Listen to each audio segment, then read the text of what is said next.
Welcome to the Resilient Writer, Writing Through Trauma and Grief. This free webinar session is a part of our HF Gather series, which started in the early days of COVID as a way to bring together a community of storytellers to center around a specific topic. I'm proud that as we celebrate 40 years of the Highlights Foundation, we're able to continue this free programming. I'm George Brown, the Executive Director at the Highlights Foundation, and our mission is to positively impact children by amplifying the voices of storytellers who inform, educate, and inspire children to become their best selves. Tonight's HF Gather is a representation of our mission. We want to support you, the creatives, as you write the books you are called to write. In some cases, those books are filled with joy and humor. In some cases, those books share the realities of trauma and grief.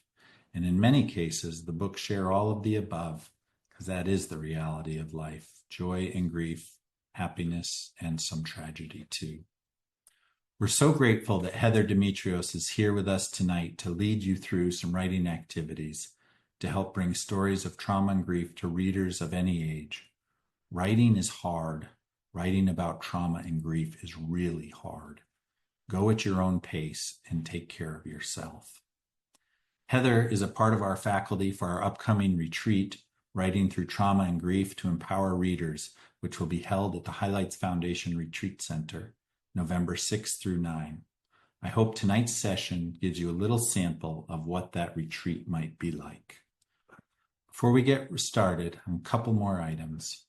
First, whenever and wherever we gather, the Highlights Foundation strives for a safe and inclusive environment. We ask that you join us tonight with no hate, no harm, and no harassment of any kind. Also, as a webinar-style gather, we cannot see you and we cannot hear you during this session, so you're safe from that. However, as the hosts and panelists, we can see the chat and the Q&A feature. We'll get to as many questions as we can after Heather's presentation. So please use the chat feature for comments and insights, and use the Q&A function for questions for Heather. And also, as I mentioned earlier, be aware that whether you're messaging to hosts and panelists or to all participants. A copy of tonight's webinar will be with closed captions will be delivered to your inbox in approximately 48 hours. So you will have a recording of this. You also on your end can enable closed captions as we gather live tonight. With me is our program assistant, Emily Rosenthal. She will be taking care of our tech and monitoring the chat and Q&A for any questions. Emily and I will probably turn off our videos so that Heather can have the full screen. So on to the show. I first met Heather as she attended a personal retreat and then hosted a writing retreat here at the Highlights Foundation Retreat Center. We are in Northeast Pennsylvania on the traditional lands of the Lenape. Heather, at the time, let me know about the work she was doing with an organization called Rebecca Dykes Writers. And this organization is committed to ending gender-based violence, one word at a time. In 2022, we hosted our first retreat in partnership with the Rebecca Dykes Writers and their founder, Jane Huang. Jane is the mother of Rebecca Dykes, who was taken from this world too soon by gender-based violence. This program has grown significantly since 2022, both at the Rebecca Dykes Writers and as a retreat at the Highlights Foundation. I hope you'll learn more about these pieces that tie into tonight's presentation. Emily, if you have a chance, will you please share our links to Rebecca Dykes Writers and to the retreat in the chat as you're able? So Heather, thank you for the work you do.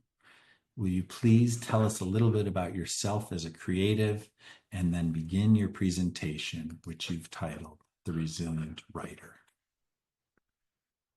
Hello, everybody. So first of all, thank you so much for spending some time with us tonight. I am thrilled to be able to share our work with you. The lecture that you're going to hear tonight is a taste of a lecture that I gave at our last retreat. And the work that we do is really centered around you.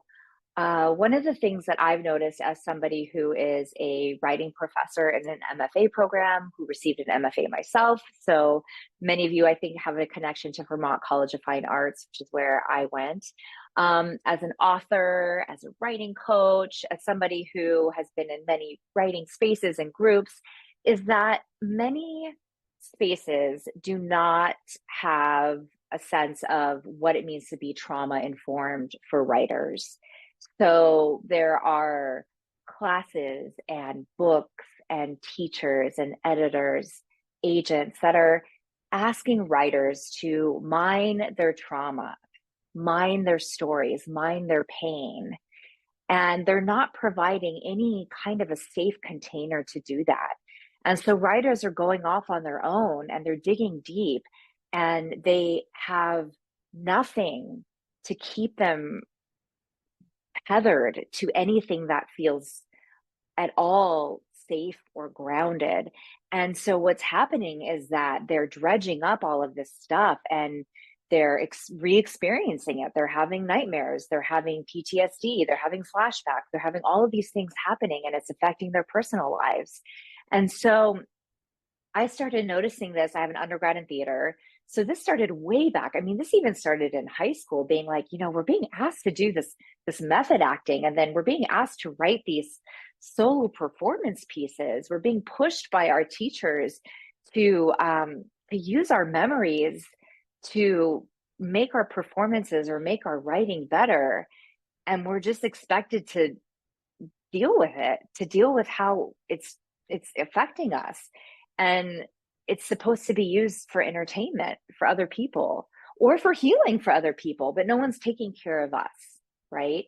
And so when Jane and we met at Vermont College of Fine Arts. And so when Becky was murdered, one of the main things that Jane wanted to do was to use story as a space for healing.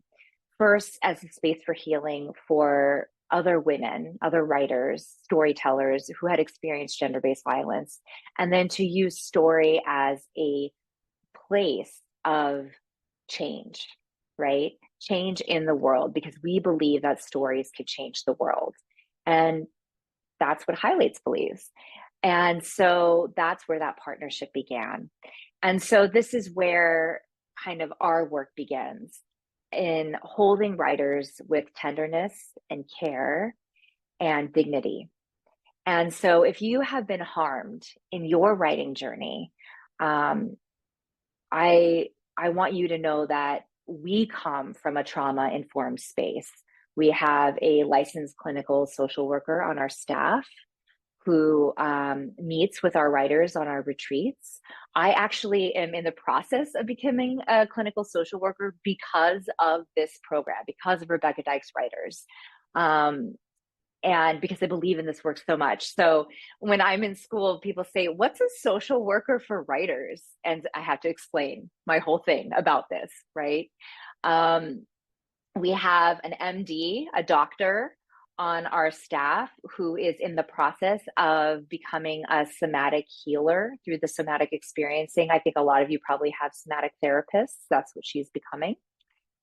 So this is really important to us, not just to bring wellness into the space, but to actually bring clinical support, as well as mindfulness. I'm a trained mindfulness facilitator through UCLA Semel Institute for Neuroscience and Human Behavior. So we bring it. We really, really want to support you with evidence-based support. And so with that, I want you to know that in these next 30 minutes, you are meant to be held in care. And so with that, from a trauma-informed space, I will not be talking about anything disturbing. So we're really kind of having a bird's eye view discussion here. And I'm going to be giving you a lot of information in the slides, but I won't be going over all of that information. So in the chat, I'll be sharing the PDF for tonight. You can also take screenshots if you're tech savvy of the what's this called? PowerPoint. but I wanted you to have the information. And this was a 90-minute lecture. And this is what my husband told me to say. He said, okay, this is what he's a high school teacher. He said, you gave a 90-minute lecture, but you only have 30 minutes, which means everybody gets an hour of homework. Spoken like a true teacher. So within these slides are opportunities for reflection. So considering the books that you're reading, considering the books that you're writing, and yourself. Where do you see these themes? Where do you see opportunities for reflection and journaling? So with that, I'm going to do some sharing of my screen. And let's see if I can do this well. Hopefully this looks good. Perfect. Okay. Looks great. Okay. So we are writing through trauma and grief. And here's this quote, which I love from Rumi: the wound is the place where the light enters you. And, you know, many of you have been through so much. And I just want you to know that the wound is that place where we believe at Rebecca Dykes Writers that we can find that light. And that's not to say like, oh, there's a silver lining for all these bad things. And isn't it, you know, actually, it's kind of good that the bad things happened. That's not what we're saying. But we are saying that you have an opportunity to take these things and to provide healing for yourself through your work and also for your young readers. So I've come up with 4 tenets for writing trauma and grief. So tenets being kind of like the kind of guidelines, guideposts. And this comes from my work that I've done over many, many years, working with my own trauma and my own experiences, working with so many different writers from all different backgrounds who have been working from picture book through middle grade, YA, and adult. And at our retreats, actually, we have women who come who have a story in mind that they're working with, and they're working with something personal. Sometimes they're working with something that's secondary trauma. So they have a family member who experienced something, and then they have that secondary trauma from that, and they're writing through that. Sometimes they don't know what they want to write, but they've experienced something and they want to write about it. And sometimes they're actually writing in a more memoir space about something that happened to them when they were younger. So first, we write from the wound. We write from the wounded place. But we do that with a container of care. We'll talk more about that later. We edit from the scar. So we don't edit, we don't revise from the wounded place. That's not useful at all. The wounded place is where we just, you know, we let it all out. We just put it on the page. No censoring, right? Inner critic's not allowed there. We edit from the scar. So we're editing now from the healed place. The medicine has gone to work. And now we're able to take that step back, and from our wisdom mind, we're able to begin to revise, right? We offer our book to the world as medicine only after it has healed us. So this is key because it gets into the 4th tenet. We do no harm to ourselves or to the reader. If you put your book or your tweet or your blog post or whatever you want out there too soon, you can do harm to both yourself and to the people that you're speaking to. Because if you're putting work out there from the wounded place, that not healed place, then you're putting things out there not from your wisdom mind. So you might be saying things that you don't actually mean or intend to say about your trauma or other people's trauma or your grief or other people's grief. And it could increase and amplify the hurt in other people, right? And so we talk about this in the work that we do, and we give you tools, and we work through this, and we talk about how you can take care of yourself. And how do you know if you're writing from the wound or the scar, right? How do you calibrate that inner compass? Okay, and remember, I'm going to give you the PDF, but you can take a screenshot if you want. Those are my 4 tenets. Okay. I'm trying to move to the next. Okay, it's not letting me move. My arrow was working. Oh, there you go. Yay. Okay. All right. These are the 3 tenets of Zen peacekeepers. So I have a background in Zen Buddhism. Zen Peacekeepers is an awesome social justice organization. And I don't have time to go into all of the work that they do, but this is a lens through which you might look at the world that might be very helpful as you're writing. When we're writing about trauma and grief, and we've got that trauma grief lens, it can be like the kind of like that bottle glass where we're just like we can't see clearly. And sometimes we can engage in what cognitive behavioral theory might call, or therapy might call, black and white thinking, like either this is bad or this is good, right? And often it's shades of gray, right? It's very, very complex. And trauma can be very confusing. Sometimes we love the people that hurt us the most. And we might need to hold some space for that in our work.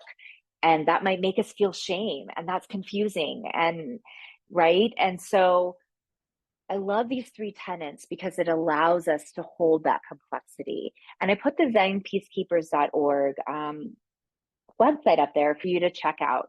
And just to put some clarity, Zen is, yes, it's a religion on the one hand, but it's also a philosophy. So it can be secular. So you can be, Zen and Muslim, for example. So just to, if anybody feels squeamish about that. So the first is not knowing.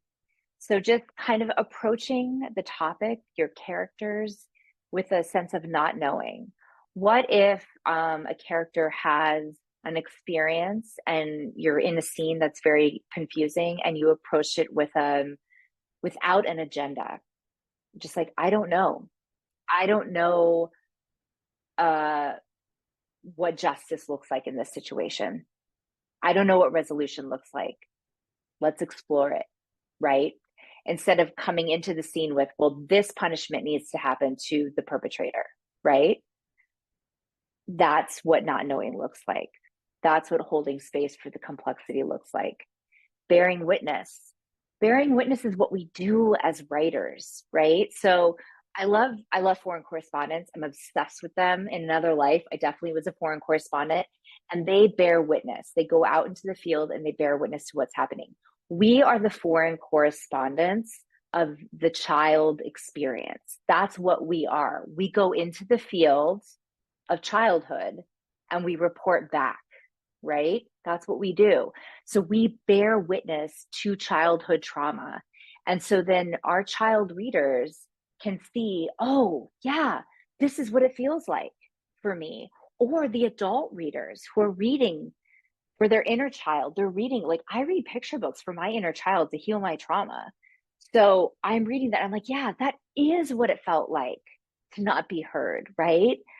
Like, what is it? The rabbit listened, right? Like that picture book is like, yes, they listened, right? Taking action. That's the next part. What does it mean to take action from a place of not knowing and then bearing witness and then taking action? So not just taking action from a place of anger, taking action after the not knowing and the bearing witness. Okay.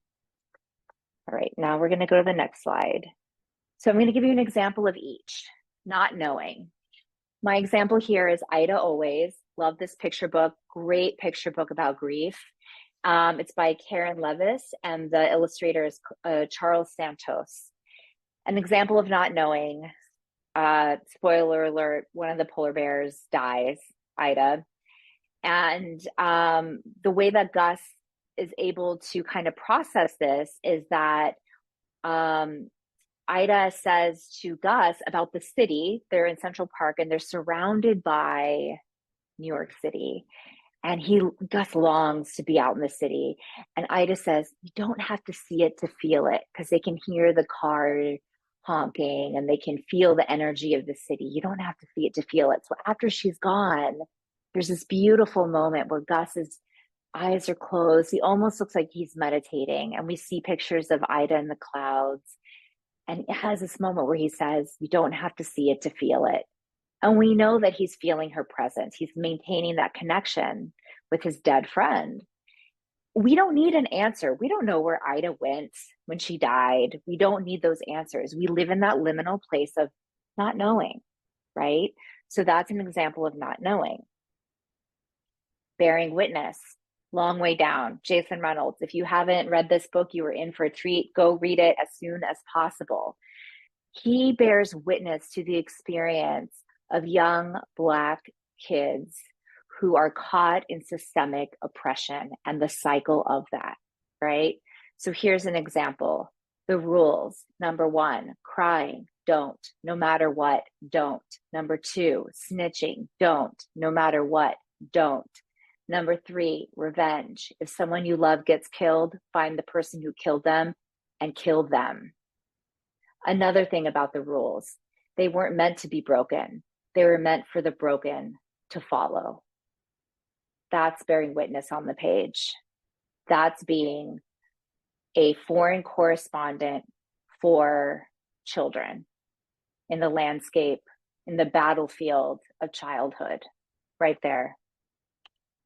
Taking action, speak, right? Lori Halse Anderson. All right, so I've got this thing in the way. I can't read it. Okay, here we go. Oh man, talk about Rebecca Dykes writers and ending gender-based violence one word at a time. Shards of glass slip down the wall and into the sink. It pulls away from me, puzzled. I reach in and wrap my fingers around a triangle of glass. I hold it to Andy Evans's neck. He freezes. I push just hard enough to raise one drop of blood. He raises his arms over his head. My hand quivers. I want to insert the glass all the way through his throat. I want to hear him scream. I look up. I see the stubble on his chin, a fleck of white in the corner of his mouth. His lips are paralyzed. He cannot speak. That's good enough. You've been through a lot, haven't you? The tears dissolve the last block of ice in my throat. I feel the frozen stillness melt down through the inside of me, dripping shards of ice that vanish in a puddle of sunlight on the stained floor. Words float up. Me. Let me tell you about it. That's taking action. Okay. So you see, these are examples of not knowing, bearing witness, and taking action. And they're all coming from these places that are all playing. There's an interplay with each other. So as a writer, you're thinking, right, with your work right now, how might you use this concept of not knowing? Where are you kind of stuck with this? I have to have it this way, right? Or with bearing witness, where might you step back a little bit and just bear witness to the experience? Not be so heavy-handed. Let those characters tell their story, right? I often say the book is the boss. Let those characters tell the story, right? Especially if it's your story, how can you kind of take a step back a little bit, right? And then taking action.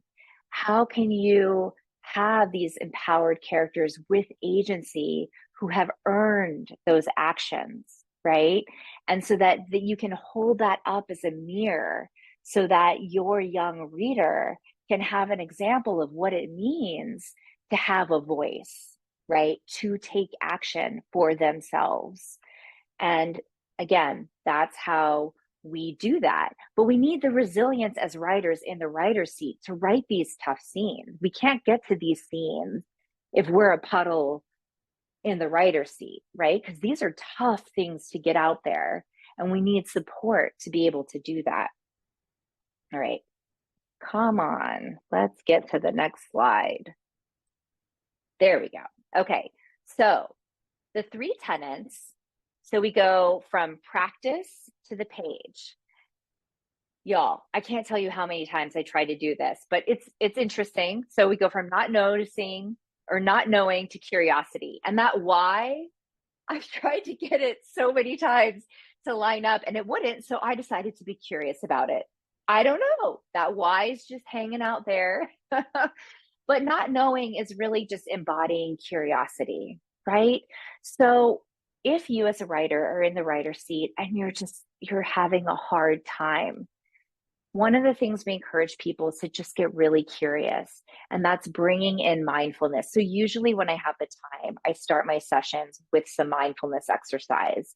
And so when you do a retreat with us, or if we are working one-on-one together or doing a class, you always are going to have mindfulness tools and different ones to choose from. We teach you about the window of tolerance, which I don't have time to teach you about right now. And you are able to determine if you are in hyperarousal or hypoarousal. And if somebody who could type into the chat window of tolerance, look that up if you're not familiar with that. And so you will have tools to know, oh, I'm in hyperarousal. These are the tools I need right now to get back into a place of stability. Or I'm in hypoarousal. These are the tools I need to get back into stability. So you take a step back from the writing, you get back into your window of tolerance, assess whether or not you can keep writing. And then if you can, you go back. So you get curious. Am I out of my window of tolerance? I am. Okay. What do I need? Yeah. Bearing witness is openness, just really open to the experience. Oh, this is going to hurt. I'm resourced. I can do this. Let's go. Let's be open. And taking action requires courage.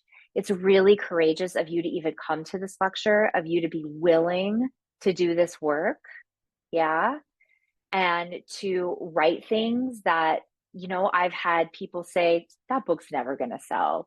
Nobody wants to read about fill in the blank. But you know what? You know who does? Kids. Kids who've had that happen to them. Kids who are scared about fill in the blank. Kids who are having that happen at home. Kids whose friends are having that happen at home.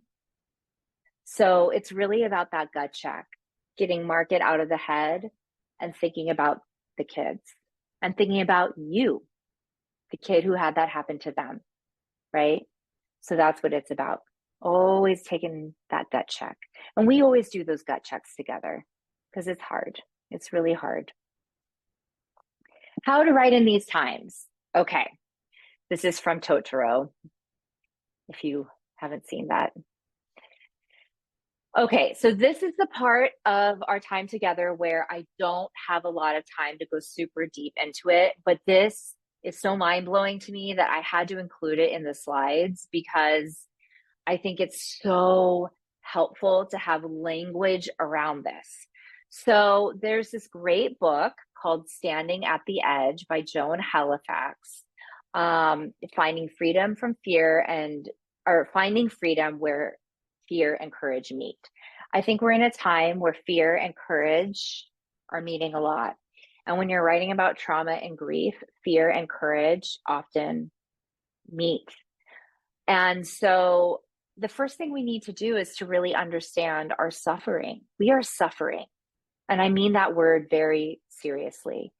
And so when we are experiencing that, we need to understand what is exactly happening here and what's happening in us, what's happening in our book, what kind of suffering do we want to show in our book, and what is the transformation arc? What kind of suffering is our character experiencing at the beginning of the book? And I think I'm here talking more middle grade and YA. This will be in some picture books too, and then how is that suffering going to be transforming? So it's different at the end. Okay. You're going to see my cat, Percy, who has feelings about being picked up right now. Okay. So please either take a screenshot or keep an eye out for the PDF. So there's two kinds of categories of suffering that I just want to touch on, but I'm going to focus on the latter category. First, we have suffering that just hurts. There's different kinds. And then we have what I call generative suffering, which is the juicy stuff for us, where it's what I call my holy fury. It's suffering that is, it makes me right. It's the suffering that's like, this really hurts and it makes me want to change the world. That's good suffering. That's the bearing witness suffering. This is the suffering that like we got to watch out for. So we have moral suffering. This is the harm we experience in relation to actions that transgress our tenets, our ethics, let's say, of basic human goodness.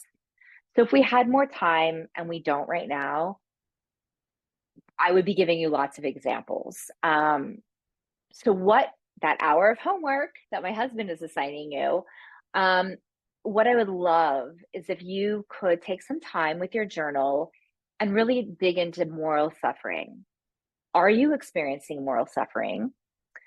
Is there moral suffering in your book that you're working on? What are some examples of moral suffering that you're seeing either in your life or maybe in your community or in the wider world? Okay. For example, I work with trans teens. I'm a social worker with trans teens.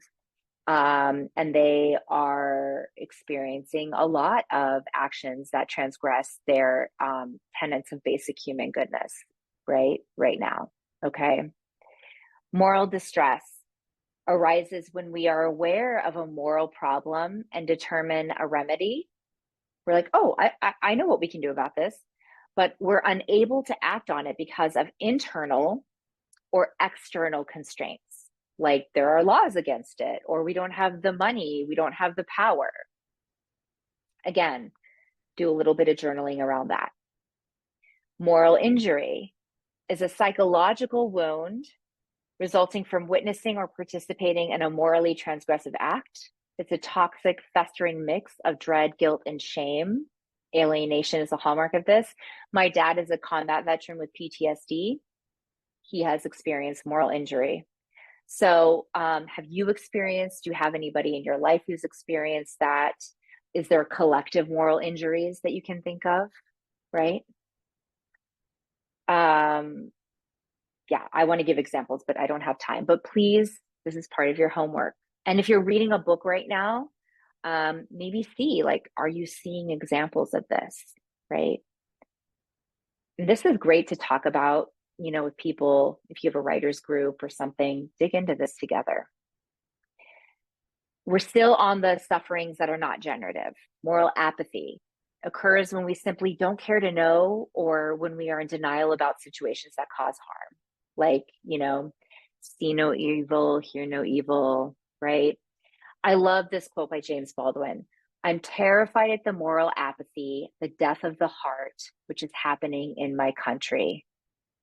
Certain ICE raids, people that we care about, right? Mental gentrification, letting our common sense and decency be colonized by privilege. This is a big one, really big, really, really big.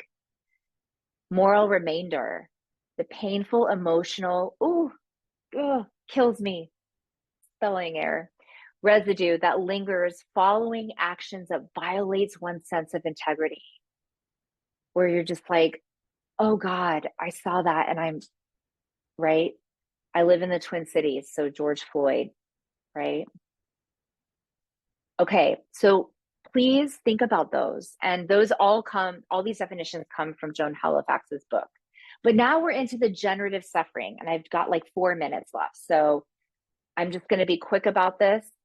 And my husband was like, you're going to give them too much information. Yes, I am, but that's okay. That's what I do. Moral outrage. This is what I call holy fury. This is our stuff, you guys. This is what we do. This is how we end gender-based violence one word at a time. Moral outrage is an externalized expression of indignation toward others who have violated social norms. It's a reaction involving both anger and disgust. Moral outrage at unethical actions can drive us to take action and demand justice and accountability. This is Kidlit at its best, right? This is our colleagues who are engaged in Authors Against Book Bans. This is our friends who are writing books that are considered transgressive because they dare to speak about topics that are relevant to the young people in our country. that are challenging social norms, that are trying to protect Black bodies, right? So this is where moral outrage meets creativity, meets love of young people and love of ourselves, love of our young selves, right? And of our planet. That's where it all comes together. There is a shadow side of moral outrage, so please be aware. Righteous indignation, it can lead to ego satisfaction and might relieve guilt surrounding our own culpability. Morally superior, morally corrupt, that's that virtue signaling. So just be aware of that. And recreational bitterness. So when we're angry and emotionally over aroused, we can lose our balance. So that's stuff we work with in our work with Rebecca Dykes writers, and stuff that I work with my writers. I'm going to be teaching a class on my own called The Sound and the Fury this summer, using sound and writing to explore our holy fury, and just looking at like how do we keep the good parts of the holy fury and the moral outrage, but not let it turn into these other things that are not healthy and not creatively generative, right? So just be aware of that, right? And the tools that we talk about are helpful to that. And then the last one, moral resilience. Moral resilience is something that empowers us, and we're able to cultivate it through various means: meditation practices, grounding, insight in high intensity situations. So when you do get dysregulated in the writer's seat, having that presence of mind to say, ooh, I'm out of my window of tolerance. What do I got to do here? Remember, do no harm to yourself or your reader. Being aware of your personal values and ethics, right? Noticing when you're not in alignment, all of that kind of stuff. Really tending to it, tending to yourself. Okay, so ending up with this, I know this is like, woo, the whirlwind. So being a resource writer first, and if we'd had time, I would have walked us through this, but part of your homework is to do some mindful self-compassion. So if you look up Dr. Kristen Neff and mindful self-compassion, I know some of you are familiar with this. The mindful self-compassion break, if somebody can write that in the chat, mindful self-compassion break, it's just 3 steps, 3 very, very simple steps. And it's super, super helpful. One of the biggest things we do at Rebecca Dykes Writers is to find a way. The way I phrase it is positive self-regard. I know for some people saying self-love is like, oh God, stop, gross. And so finding, because shame is such a big part of trauma, can I befriend myself? Can I befriend my mind? Let's start there, right? Positive self-regard. So the mindful self-compassion break, that's the first thing. RAIN practice. So these are both 2 in your back pocket practices that you can do right in the writer's seat. And it's so important.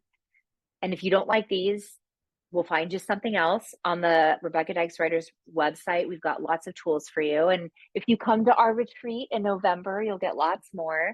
But having like quick in your back pocket practices are so important when you're doing this tough work. You probably don't have time or bandwidth or anything to be like, oh, let me go do 20 minutes of meditation.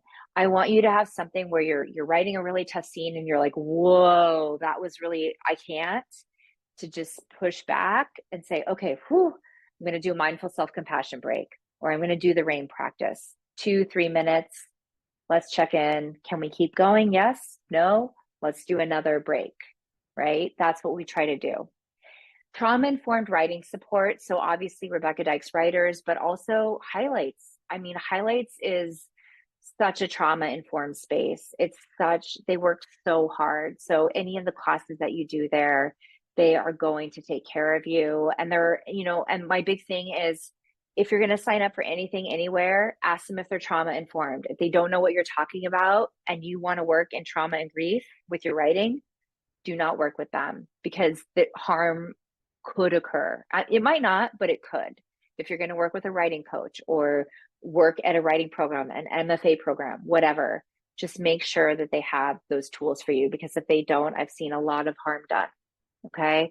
And then the last thing is therapy. We all need it. We all need it. And I know kind of being resource for therapy isn't always available, but um, I can't recommend it enough. It's so important if you're writing in trauma, you need to have somebody that you're checking in with. It brings up so much.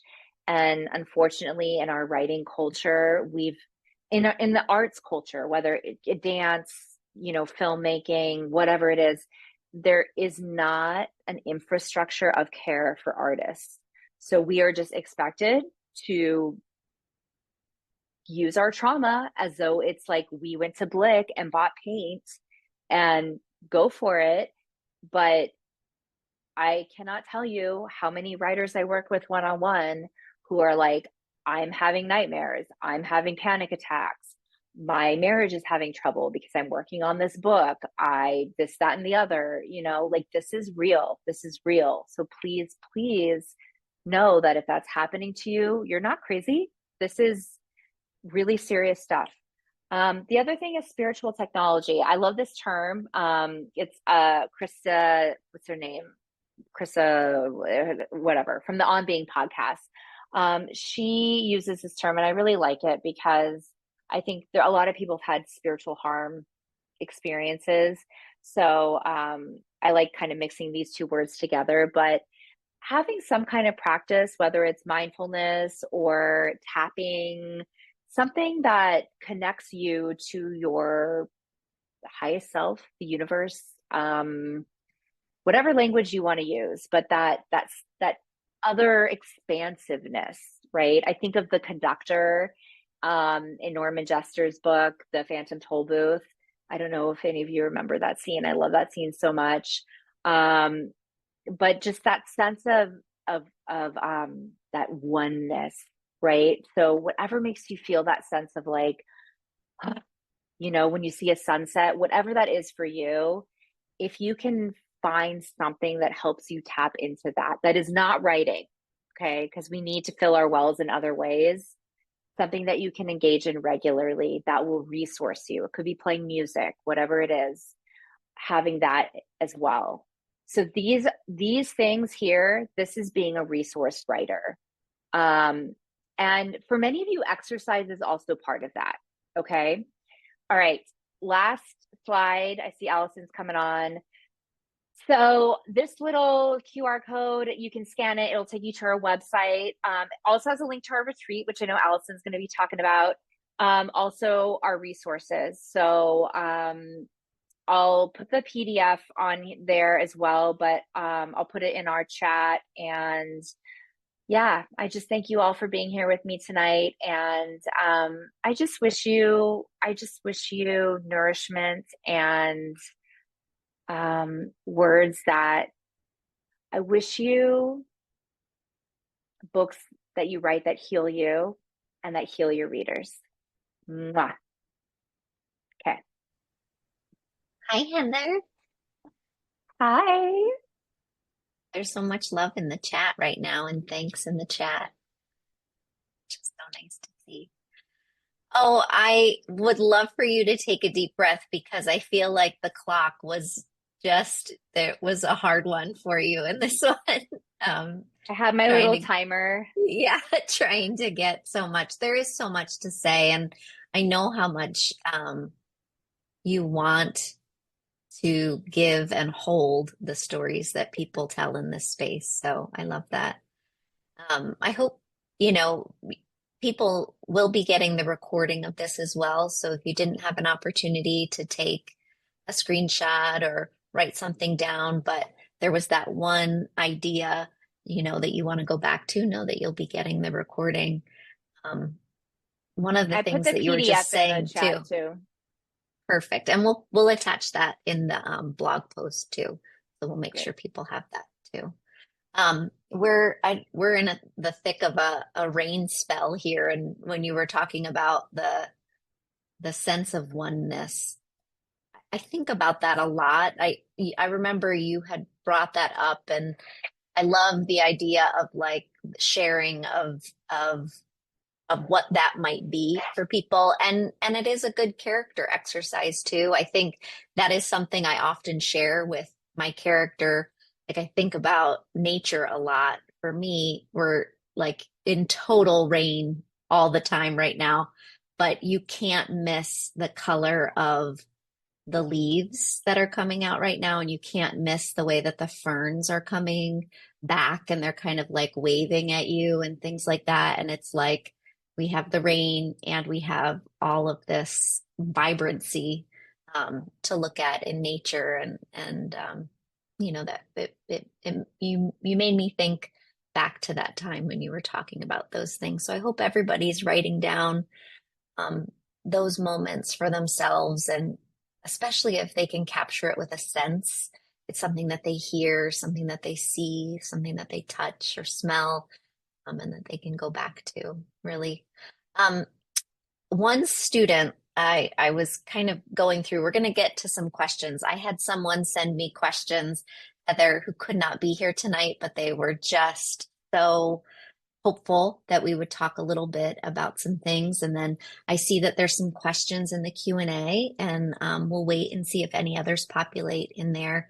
But one of the students last year, after your retreat, had left a message that said, I came back from the retreat feeling fortified with emotional strength to pursue my work in progress, which draws on generational trauma.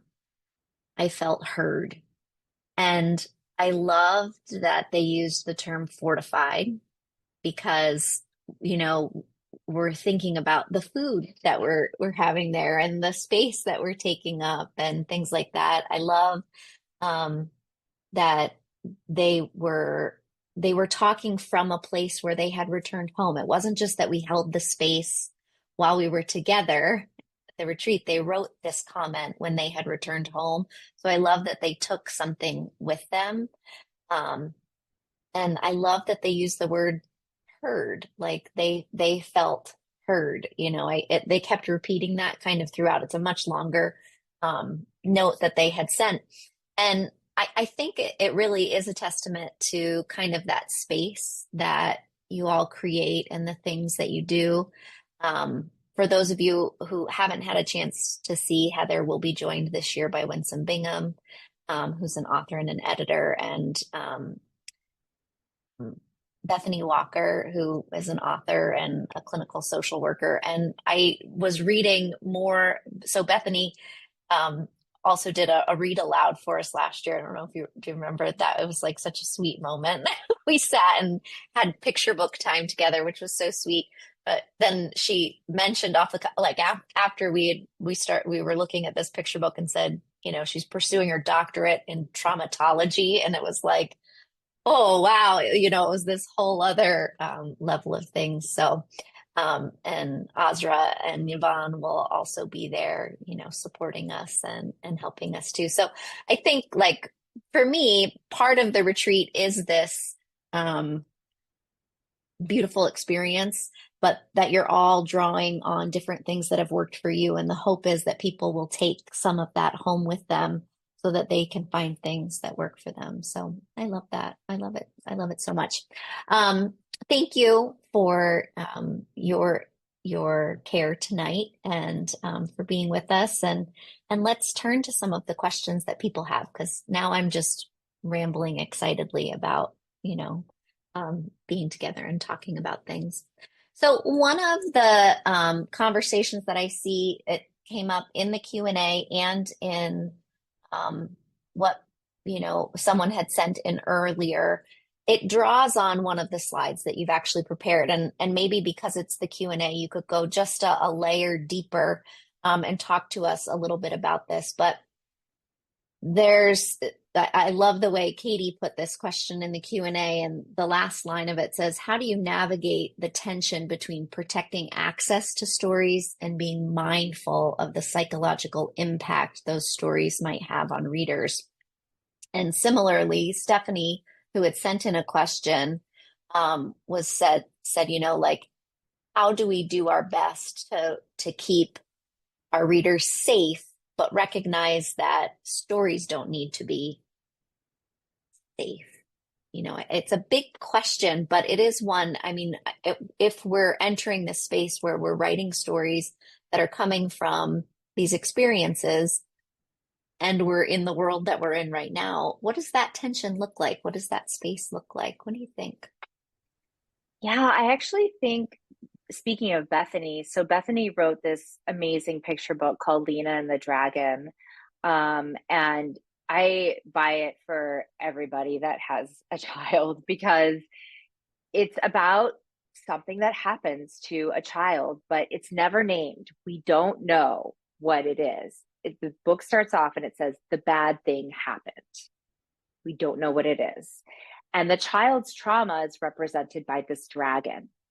And the dragon gets bigger and bigger and bigger and unwieldy and causes all these problems. And Lena gets in trouble because the dragon's causing trouble. And then eventually, Lena tells her parents about the bad thing.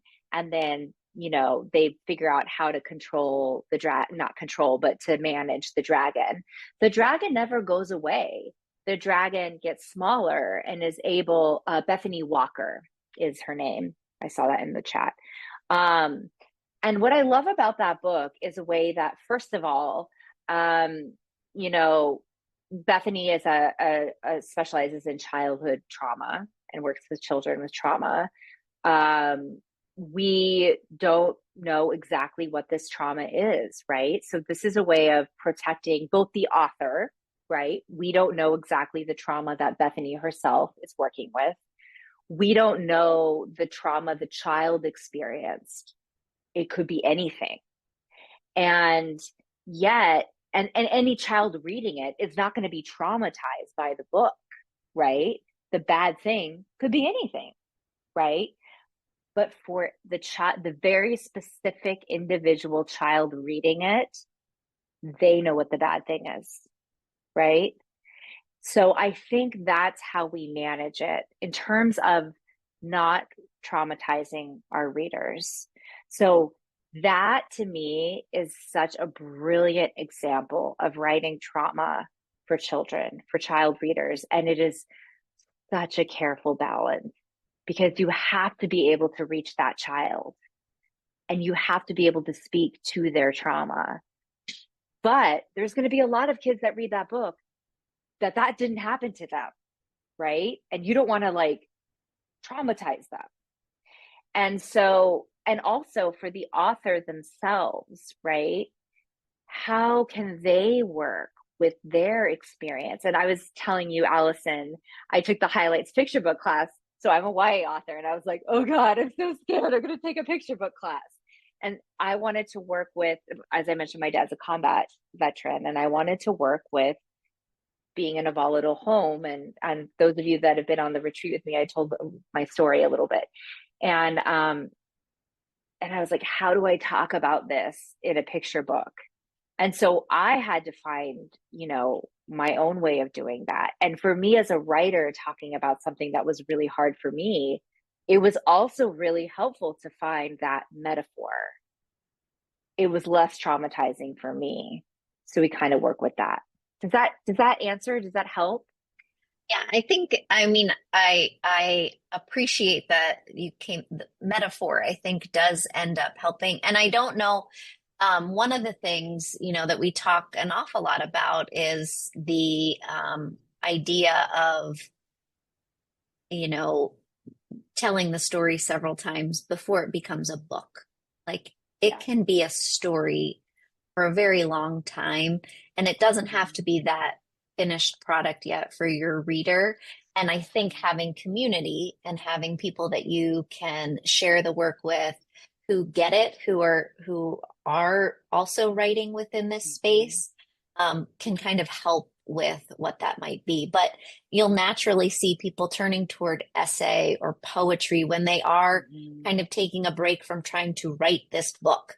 They're kind of going in that way because I think you're seeking either when the essay piece, you're either seeking kind of, I got to get the facts down again. I need to write this out, or you're seeing it as the poetry, that poetic turn. What am I really trying to find, and what am I really trying to bring in here? So I like, that you included that piece in there. I think one of the other pieces that was in that question and was also in one of the questions that was sent was, talking a little bit about access to stories, as in book banning, and what book banning might have to Yeah. do with, Yeah. writing these stories that can be about trauma or grief, um, Mm-hmm. and, are certainly needed, but are seeing some resistance from different places. Yeah, and it's really interesting because we're working on a project right now. Rebecca Dykes Writers is, and we've had some people in the industry, who've been like, "Oh, this is too dark," and then other people who've been like, "This is awesome and so needed." So I think, like with anything in this industry, you have to find your reader. And it's hard because you will definitely find those people who are like, the world is a dark place. We want things that are uplifting or escapism or whatever. And then you have other people who very firmly believe like people need to feel seen. They need bearing witness, right? And so I think the age old wisdom, I think, still holds true. Like, you need to write the book inside you. And like, that book is not going to leave you alone. You can try to ignore it, but I mean, I don't know about you, Allison, but have you ever successfully like ignored a book that wants to be written? Because like, I have and not. I have They tried. just keep coming back. Yeah, they do. They do. And I also think, especially like from a writing trauma and grief perspective, is that there's also that other element that I talked about where our books are also medicine for us. And I think that, there's an element of the like we need to write those books too. Like, something in us needs to be healed. And it might be that we need to heal that thing in us in order to even write those other books that are maybe more marketable or escapist or whatever, because that thing needs to be healed, whatever happens with that book, which is not always what people want to hear, but it's also true, Yeah, you know? I mean, I absolutely think that that's true. How about one last question and then maybe a quick reflection before we Yeah. wrap things up? But one of the last questions was about the writing process itself. And I kind of touched on this a little bit, the difference between a story and a book, or, between it being with you and being with your reader. But can you talk a little bit about, you know, fundamentally, what has taken shape for you when it comes to writing a story that does have trauma and grief um, in it? And what does the writing process look like for something like that? Yeah, it's really non-linear for me. And like, it's very strange too. I find myself like laying on the ground a lot and like writing on the ground, like sitting, like not at my desk as much. I find myself needing to do really tactile exploration. I definitely need a lot more somatic work, like stretching and like just really being in my body, which is, as you know, with Rebecca Dykes Writers, like at this retreat, we're doing sound healing. Azra is Sufi, and we do this really cool. Last year we did it. We're doing it again this year. Like Sufi, like whirling, breathing, like experience. And yeah, it's very, very different. And it's just really powerful. And it brings up a lot, and it requires a lot more spaciousness. And I think that there are just times in my life where it's like, I can't write that book right now. I know I need to write it, but I can't write it right now. Like, I have a book like that where I'm like, I have a board above my desk. I'm looking at it right now. And I actually have a highlights card and stuff. But I have a picture of a deer, and it's actually for a memoir, adult actually memoir. And I'm like, I see you. We're gonna get there. And I write fragments as they come, but I'm gonna have to do like a residency or something to write that. I just don't have, that's a lot. And that's okay, you know? So when I speak about like a book is gonna tap you on the shoulder, it's also okay to be like, I got you, but like we're gonna need to find a good time. Because as I mentioned before, like some of these books, like they can really derail you. And so like there are times in your life where you're like, I can't do that right now, you know, and that's okay. Yeah. Yeah, I see that. I love that you have the deer up there. I don't know if you can see it back there. I have an alligator postcard. Oh yeah. That's I've been waiting for you, alligator. We'll come together Uh-huh. one day. See you later, But I do, alligator. yeah, Yeah.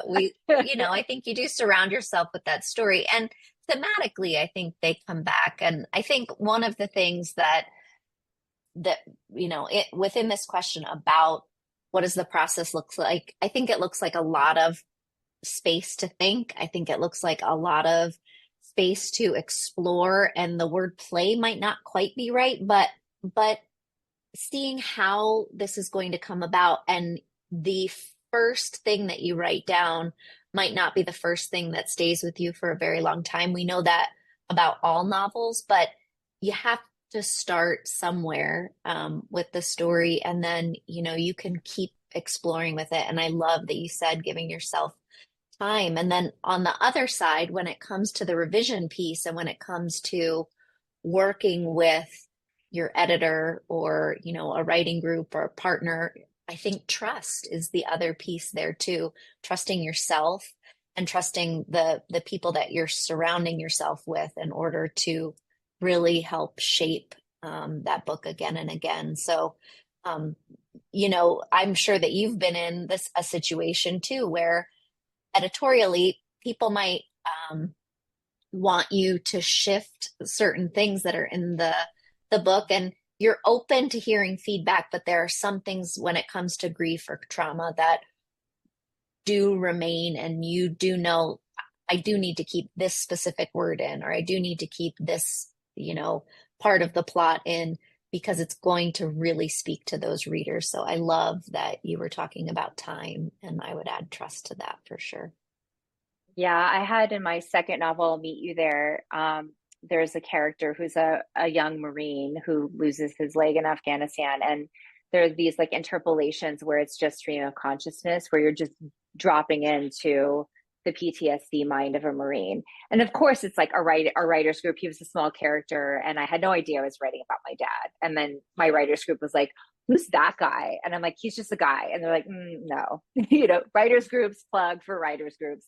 And I had a beloved mentor who was like, I don't think we need those. And I was like, no, I really think we need those. And that's the part that I get letters from veterans or Sure. their spouses, or who are like, oh my gosh, thank you so much. And I'm like, I knew it. I knew I had to keep it. So it's like it is that calibration. It's like they always say kill your darlings, and it's like, yes, but that calibration of like, Yeah. I need to keep that. Yeah. Yeah. I love Cersei that. just like wants to hang out with us I tonight, know. I guess. Well, Heather, it's always nice to be together with you. Thank you for sharing, Yes. some pieces there. I think a big piece of advice we hear an awful lot at the Highlights Foundation is do the work. And I do think that that's true. I think we have to write. We have to, do that. But I think that what you bring is that the work is also the self, it's also the storyteller. And I love how much you center that, and you really say, let's think about being resilient, and let's think about what we need to Yeah. take care of ourselves so that we can take good care of our readers too. So thank you. And to those of you who came tonight, I wish that for all of you. Please do take care of yourself so you can take care of your readers. We'll be better for it all around, for sure, if we can do that. George, thanks so much for being here tonight and kicking things off. And please take good care. do good work. We'll see you next time. You all. Thanks, Thanks a lot, everyone. Heather. See you.